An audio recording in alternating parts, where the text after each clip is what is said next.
when I see some people doing it. First off, the first one is the mistaken one, number 3. The hand whistle. Like this is the proper way. And if you're extra good, you can even grab the hula hoop. But this is the wrong way. You just spin like this. It won't spin as you can see. You have to put your hand right next to your other hand and then spin it. If you're good, you can even do it faster or closer to you. Now now this is how I see some people doing it. Then when they can't do it, they just throw the hula hoop like this. And now you can't see it in the screen, right? You can't see it in the screen. Let me do it in smaller version. Then they just walk away, not practicing. That's not what I want to see in what to do.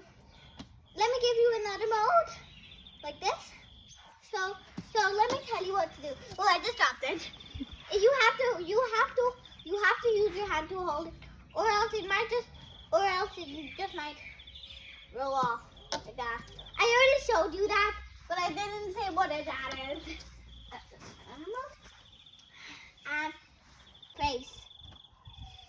Next one is neck overlaid.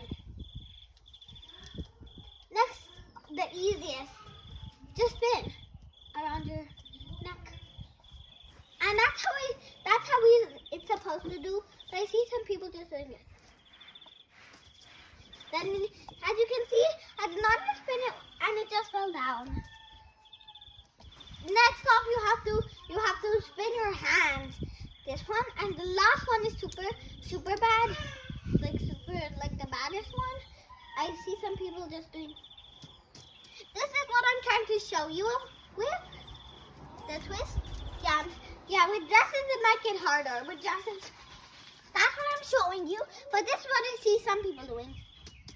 Just like this. Without touching your back or your belly button, then just falling down. That's the bad one. And bye-bye for now.